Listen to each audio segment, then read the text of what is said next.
Começa agora o Balaio Cultural, programa da Rede Cidade de Comunicação e Cidadania, integrante do projeto Canal Plural, a TV da Educação, Diversidade e Economia Criativa.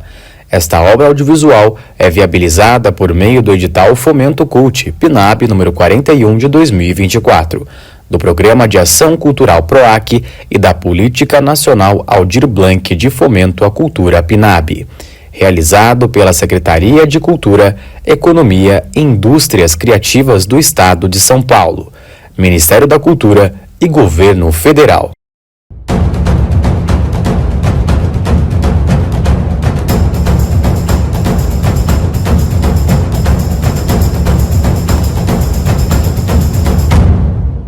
Balaio Cultural hoje está na casa da Selma Cristina de Jesus, mais conhecida como Selma de Jesus. Selma, fala um pouco para a gente da sua trajetória no teatro, como você veio vindo, buscando o conhecimento e, ao mesmo tempo, conciliando com o lado profissional dela, que a Selma é psicóloga, terapeuta e também é estudiosa das matrizes africanas no Brasil. Agradeço, Cláudio, a oportunidade. Vou fazer um breve resumo, né? Acho que tudo começou quando eu era criança, né? Acho que a base da gente é a nossa infância, depois a gente vai só aperfeiçoando, né? Conforme a gente vai crescendo. Quando eu era criança, eu gostava muito de imitar o Ney Matogrosso. Acho que ali foi o primeiro contato artístico que eu tive na minha vida, né? Boa referência, né? Através da música, né? E eu gostava muito, né? Aquele disco dele, Secos e Molhados. Eu não me lembro se tinha em casa ou na casa, né, de algum familiar, mas eu adorava aquela capa, né, dos Secos e Molhados, onde tinha a pintura também, né, tinha o colorido, né, então eu imitava, adorava as músicas desde pequena. Tive uma passagem muito rápida na escola, né, com a música, onde acho que me traumatizou. E depois eu fui ter um contato novamente com o teatro na época da faculdade. Tinha algumas matérias lá onde a gente conseguia, através da arte, a gente falar sobre Freud, ética, né? Nós apresentamos o primeiro capítulo do livro Mal-Estar da Civilização, do Freud, onde ele falava, né, desse mal-estar, né, do ser humano e quais seriam as formas de manifestação, que uma delas também é através das artes, através da espiritualidade, através das drogas e por aí vai. Apresentamos também uma outra peça de teatro sobre ética, quando a gente conseguiu transmitir através da arte também, através do teatro, como que a mídia capturava nós, seres humanos, né, para o consumo. Então a gente fez também uma outra peça de teatro com o livro do Aldous Huxley, Ave o Mundo Novo, que a gente também falava sobre clonagem, consumismo, né, falávamos sobre várias coisas. E ali foi um período, né, de 5 anos da faculdade, onde eu pude colocar também a arte nas horas que a gente tinha que fazer os seminários. Você acha que abriu novos campos? Sim. Quando eu tenho formação, né, em psicologia, licenciatura e bacharelado. Aquela formação bem clássica mesmo, né, da universidade, eu fiz a Unesp. Foram 5 anos maravilhosos, né, de arte, de amigos e de teorias também, que eu acho que abriu um campo ali. Mas eu percebo que hoje eu consigo conciliar essa parte das artes, né, com a psicologia. Parece que antes eu não fazia esses links, por mais que já estavam incutidos em mim ali, talvez na forma de eu não ver como trabalhar com isso.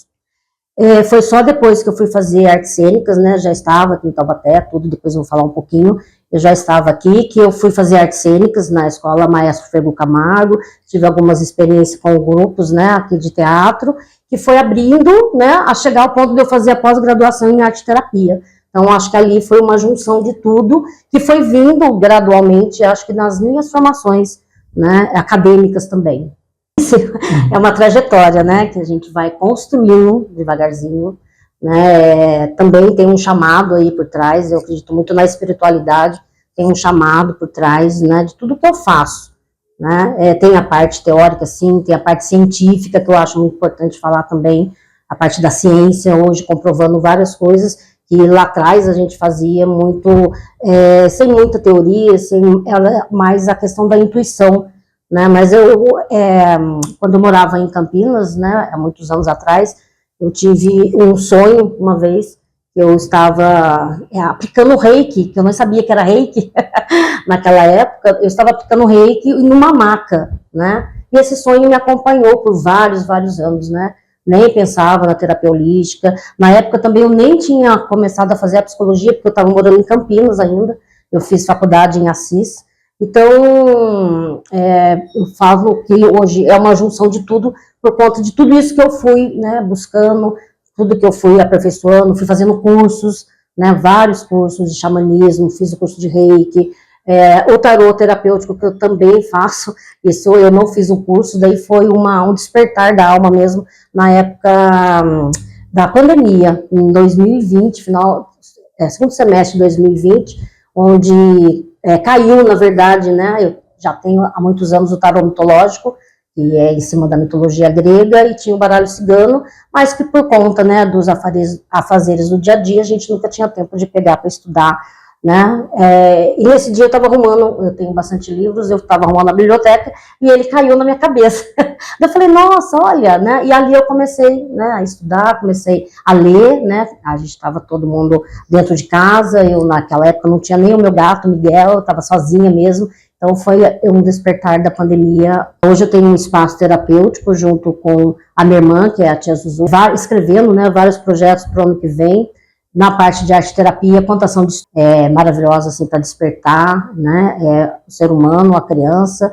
Gabriela, né, que ela é massoterapeuta também é reikiana, então a gente vai desenvolver uns projetos bem interessantes aí em 2026. Aí vocês vão ter que aguardar um pouquinho, a gente está logo ali, né, para a gente poder falar um pouquinho mais.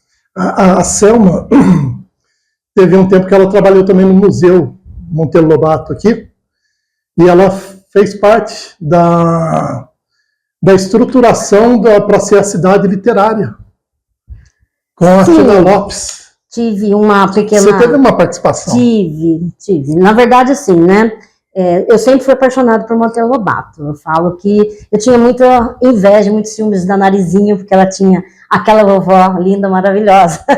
Então eu sempre fui apaixonada por Monteiro Lobato.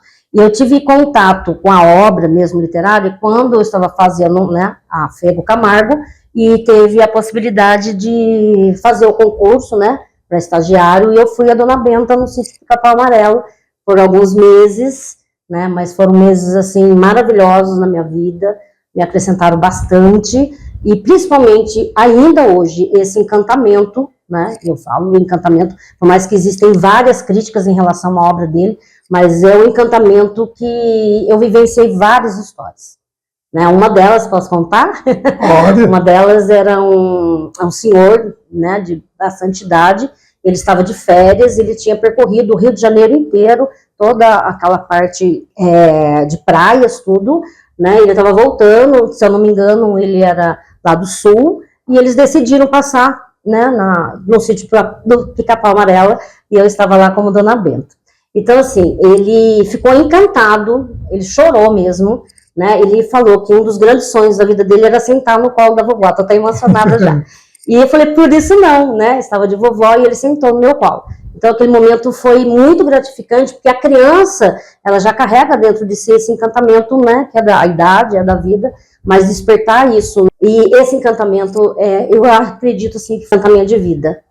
Outra coisa também que a gente fazia muito lá no sítio, quando a gente tinha tempo, é que a gente pegava as cartinhas que as crianças, né, enviavam para a Dona Benta, para o sítio, e a gente passava horas e horas, eu tinha o maior prazer também de responder para essas crianças como Dona Benta. Nossa, interessante isso. Então tinha essa correspondência? Tinha. Eu não sei como é que está hoje, mas tinha sim. Eu escrevi várias cartinhas, né, e isso também me enchia de encantamento. Bacana, essa é uma parte que eu desconhecia. Sim. Do sítio do Capão Amarelo. Sim, e teve um projeto também, né, que eu e a Tina elaboramos, percorreu por um período, né, de incentivo à leitura, um período nas creches, a gente ia com o grupo de teatro lá do sítio, o projeto era Sítio Vai à Escola, era um projeto que os personagens, né, faziam toda aquela primeira parte, né, do livro de Monteiro Lobato, Reinações de Narizinho, e depois tinha também a parte das oficinas, onde as crianças confeccionavam os fantoches para levar para casa, tinha os livros que a gente também confeccionou todo, né, pintado à mão, tudo em tecido para a criança manusear, e no último dia a dona Benta voltava, né, para fazer o fechamento desse projeto, onde as crianças contavam tudo que elas tinham vivenciado durante a semana. Então, foi um projeto maravilhoso, assim, que foi muito gratificante e encantador também. Eu gosto desse encantamento da vida. A Selma teve umas parcerias aqui em Taubaté, e são pessoas que ficaram na memória da gente. Eu tive o prazer de fazer direção de um espetáculo dela, e até brincava com ela que era um prazer ter a escritora e a autora reescrevendo a cada parte daquele momento ali. E a Selma que fez esse contato para a gente, foi um trabalho bacana, que a Selma sempre trabalhou com ela. E fala um pouco dessa pessoa querida, que é importante para Taubaté. Olha, eu sei que eu vou me emocionar. Aí, ó, já estou emocionada. Foi um momento maravilhoso da minha vida também. Eu tive vários momentos maravilhosos, né? Com a Conceição. Né? Conceição Molinaro. Fenile Molinaro. Ela foi minha professora no primeiro ano, né, da Fego Camargo, da escola, né, Maestro Fego Camargo. Nós fizemos um sarau de abertura na década de 20. Ali eu tive o primeiro contato com ela, né? Uma pessoa maravilhosa. Depois nós fizemos um projeto, até separei aqui, um projeto que nós desenvolvemos no SESC, Caminhos da História, Parada Obrigatória, né? Que foi do dia 10 de julho a 28 de setembro de 2008. Esse projeto também era um projeto da cidade, de Taubaté, se não me engano, eram 100 anos de Taubaté e 60 anos de SESC, se eu não estou enganada. E a Conceição, né, na época era nossa professora e solicitou, né, que quem quisesse participar. Alguns projetos ia ter cachê, outros projetos não, e eu fui uma que me ofereci, né. Daí eu comecei a fazer esse projeto com ela, e depois ela falou assim, não tenho mais dinheiro, cachê e tal, mas mesmo assim, né, acho que os afetos, né, foram entrelaçados ali, e eu fiquei com ela o projeto inteiro, né. Então, independente do lado financeiro, o que ela me proporcionou de conhecimento, né, eu acho que eu carrego para a vida inteira.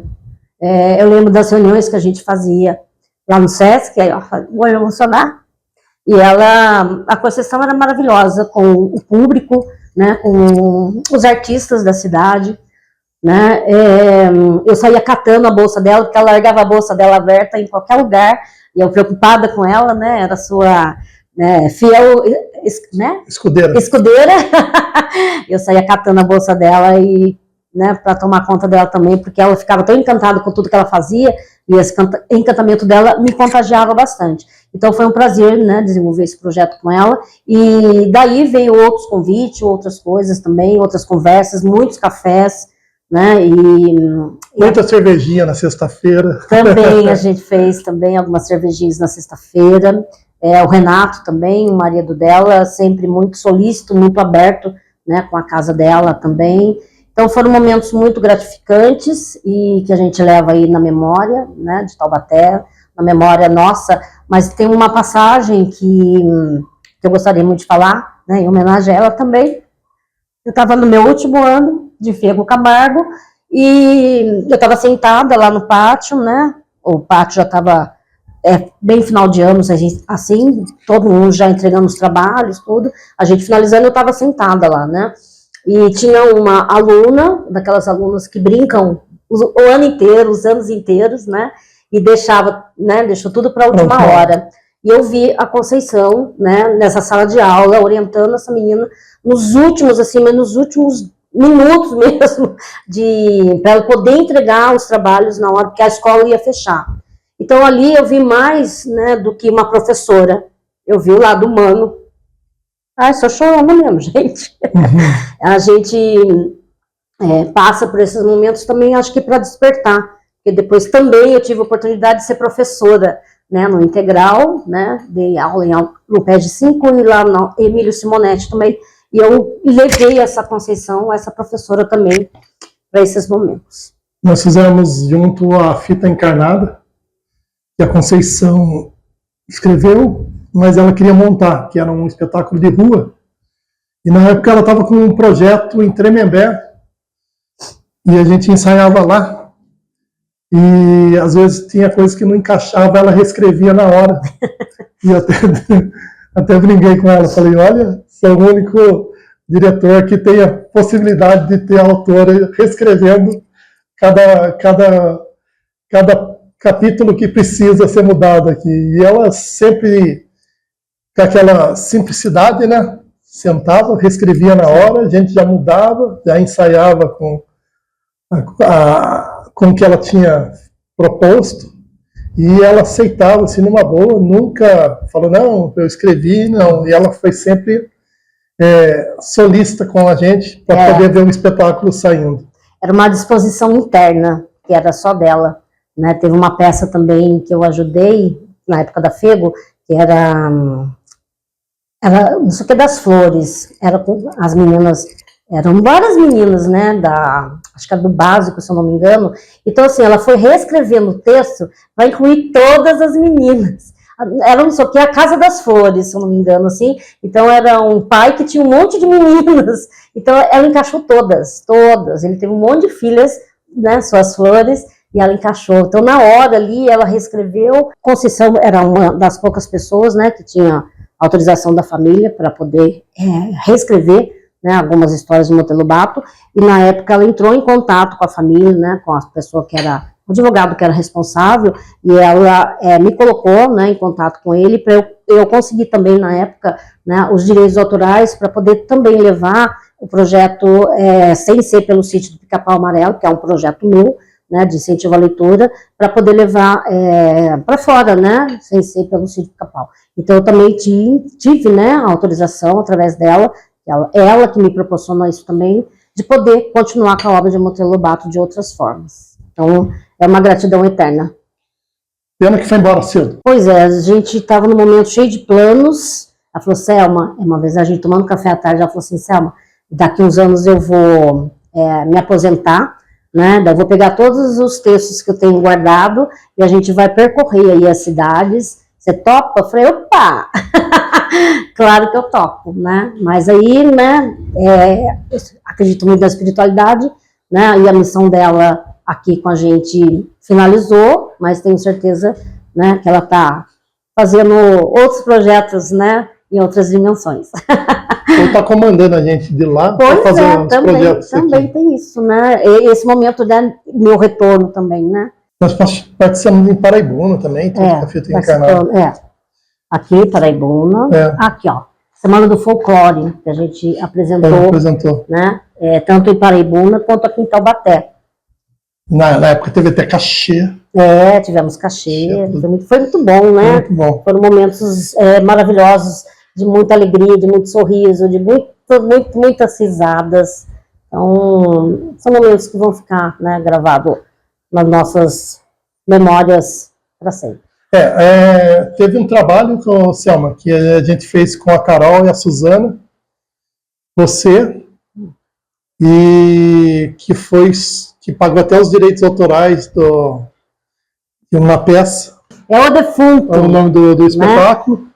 Né? E era um grupo que a Selma fundou, que era o Mahamutra.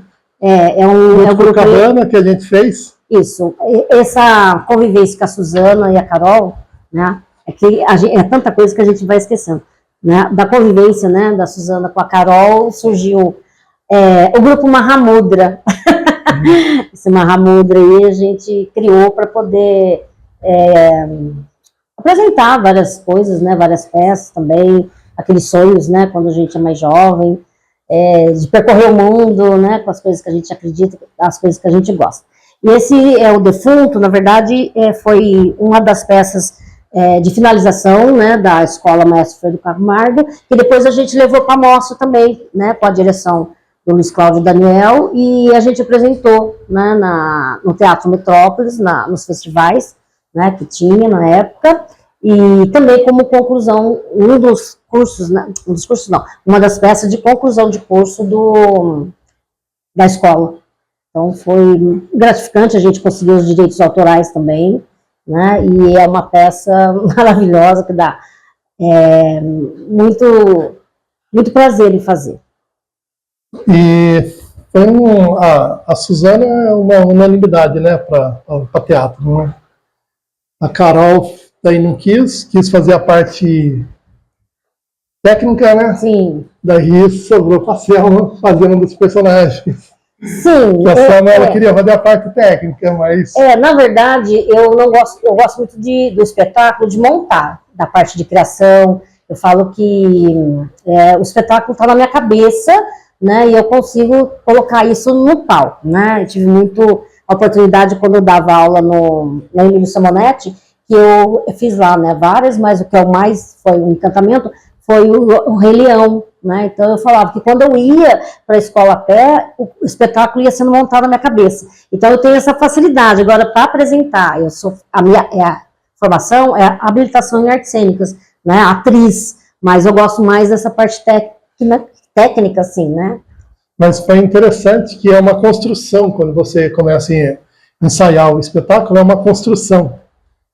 E a Selma, ela superou várias coisas que ela tinha dentro dela, né, Selma? Foi interessante, foi uma construção. Sim, sim. Até o último momento ela se negava a subir ao palco, tá?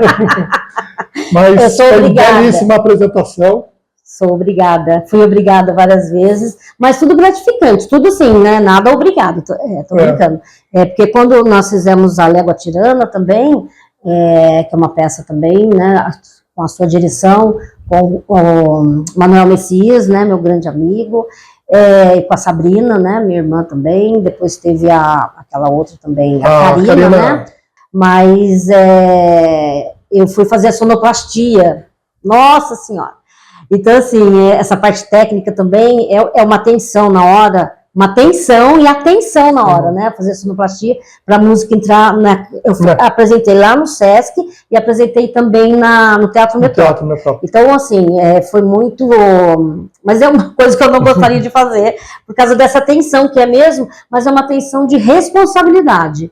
Né, de sair, porque o teatro é muito legal, assim, porque não é a Selma, não é o Cláudio, é o grupo, e a gente é responsável pelo grupo, então a gente, naqueles pequenos, grandes momentos, minutos, né, de peça, é o nosso melhor que está ali. E ali tem que casar a luz com o som. Com tudo.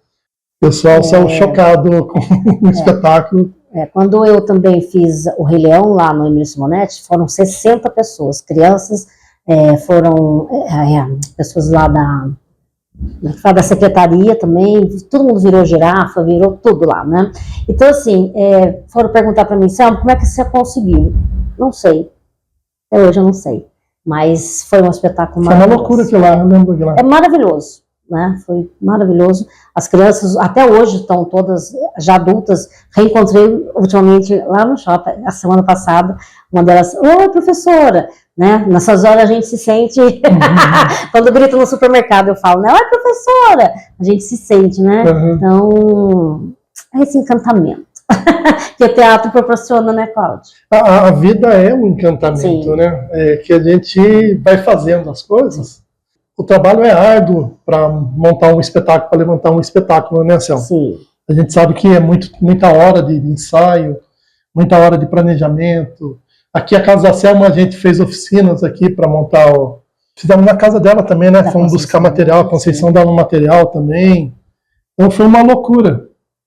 E aquela expectativa também, depois o espetáculo vai andando, você vai aprimorando ele. Sim. Mas tem todo aquele lance, a gente tinha músicos também que acompanhavam, era um grupo grande, né?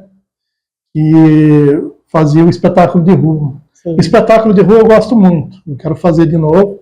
Estamos estruturando para isso. Não sei se você gosta do espetáculo de rua, mas eu adoro.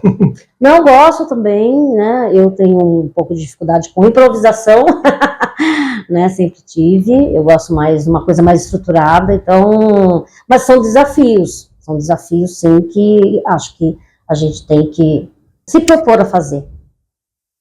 A arte está mais para terapia ou a terapia está mais para arte? Acho que está tudo entrelaçado. Decifra um pouco isso para gente. A terapia na arte, né? Eu vou pegar casos específicos hoje, né? Eu tenho uma cliente minha que eu comecei dentro de um set terapêutico, né? E ali ela foi contando uma história de uma coruja, né?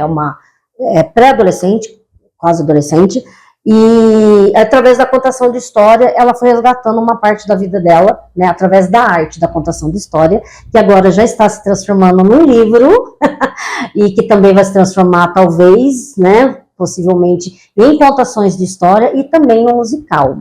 Chama A Coruja Jandira. Vou deixar para contar mais pro ano que vem, como que vai ser tudo, mas é pro ano que vem, agora logo pro primeiro semestre aí. Tem um projeto também que a gente vai desenvolver, né? Que é audiovisual, né, Selma? Qual? Que é da boneca. Ah, da boneca quebrada, também, né? Onde a arte também entrelaça aí com a vida e a vida com a arte, né? Esse termo boneca quebrada, quem deu foi uma cliente minha também, era uma pré-adolescente, hoje já é uma adolescente. Eu tive várias meninas que se cortavam, né, se automutilavam, e uma das vezes ela falou que ela se sentia, né, uma boneca quebrada, então eu também escrevi alguns projetos, né, vai ser feito algo em cima desse projeto ainda, a gente está ainda nessa parte de elaboração, de como fazer, né, mas tem sim, né, essa possibilidade do visual, do audiovisual. Acho que é levar esse tema, né, da automutilação. Antes disso, né, tive uma menina também que eu atendi, ela tinha na época acho que 10 anos, né, então essa menina ela já estava com uma predisposição para também se automutilar, né, então era um comportamento, né, que antes estava dentro da dermatologia, né, hoje já está dentro da psiquiatria, e a gente precisa ter sim um olhar diferenciado. Essas meninas carregam uma dor na alma que precisa ser falado. Passa o endereço para a gente, do Kiron, contato. Sim. Fala um pouco mais do Kiron, a proposta do Kiron. O Espaço Kiron está ali na Chácara Silvestre, né?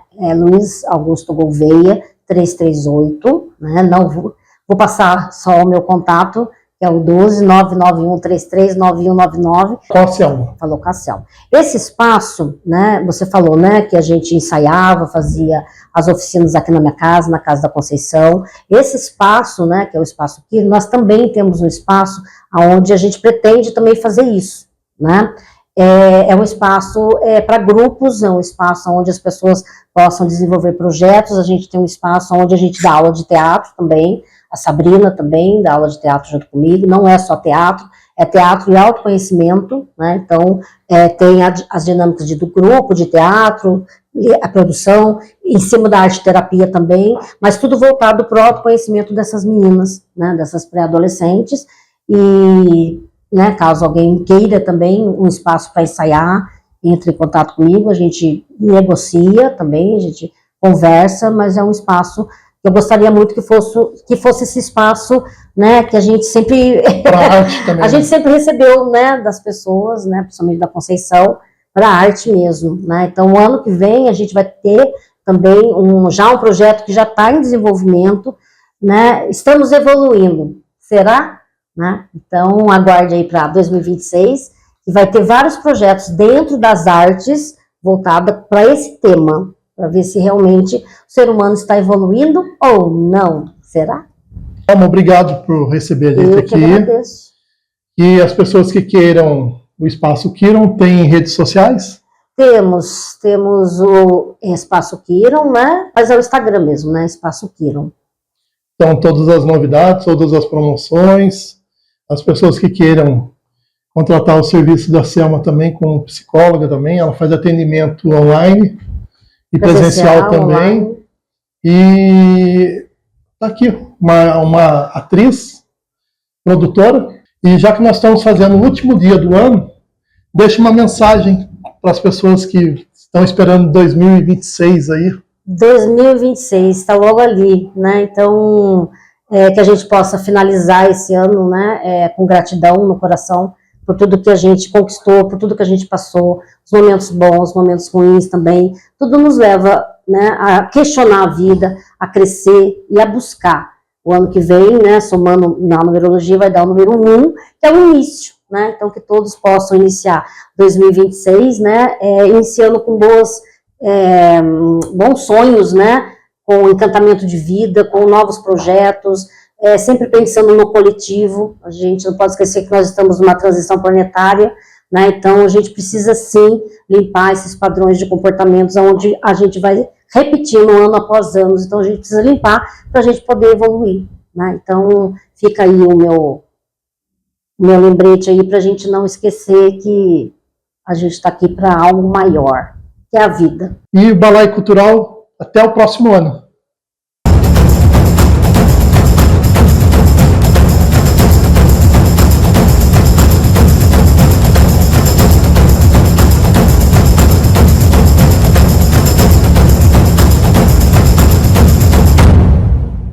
Você assistiu o Balaio Cultural, programa da Rede Cidade de Comunicação e Cidadania, integrante do projeto Canal Plural, a TV da Educação, Diversidade e Economia Criativa.